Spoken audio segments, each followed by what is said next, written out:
Episode number 127. Will you try? That is another way of saying that I am placed on the footing I have indicated. I thank you, Darnay. I may use that freedom with your name? I think so, Carton, by this time. They shook hands upon it, and Sidney turned away. Within a minute afterwards, he was, to all outward appearance, as unsubstantial as ever. When he was gone, and in the course of an evening passed with Miss Pross, the doctor, and Mr. Lorry, Charles Darnay made some mention of this conversation in general terms, and spoke of Sidney Carton as a problem of carelessness and recklessness. He spoke of him, in short, not bitterly, or meaning to bear hard upon him, but as anybody might, who saw him as he showed himself. He had no idea that this could dwell in the thoughts of his fair young wife, but, when he afterwards joined her in their own rooms, he found her waiting for him with the old pretty lifting of the forehead strongly marked. "We are thoughtful tonight," said Darnay, drawing his arm about her. "Yes, dearest Charles," with her hands on his breast, and the inquiring and attentive expression fixed upon him. "We are rather thoughtful tonight, for we have something on our mind tonight." "What is it, my Lucy?" "Will you promise not to press one question on me, if I beg you not to ask it?" "Will I promise? What will I not promise to my love?"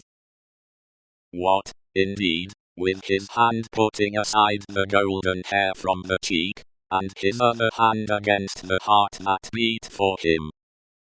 "I think, Charles, poor Mr. Carton deserves more consideration and respect than you expressed for him tonight." "Indeed, my own?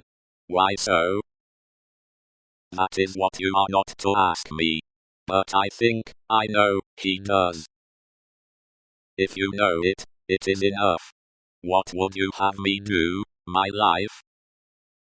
"I would ask you, dearest, to be very generous with him always, and very lenient on his faults when he is not by. I would ask you to believe that he has a heart he very, very seldom reveals, and that there are deep wounds in it. My dear, I have seen it bleeding."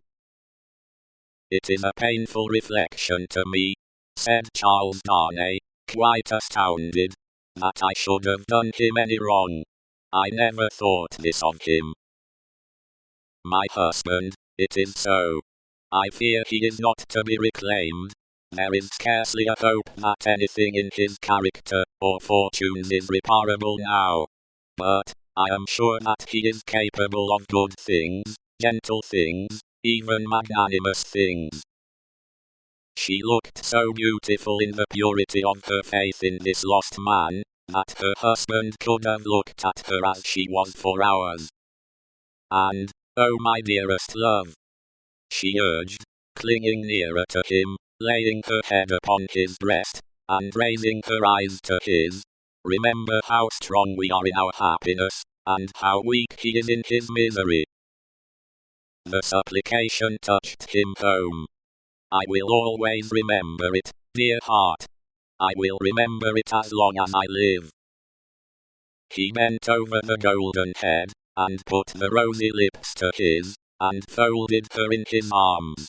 If one forlorn wanderer then pacing the dark streets, could have heard her innocent disclosure, and could have seen the drops of pity kissed away by her husband from the soft blue eyes so loving of that husband, he might have cried to the night, and the words would not have parted from his lips for the first time.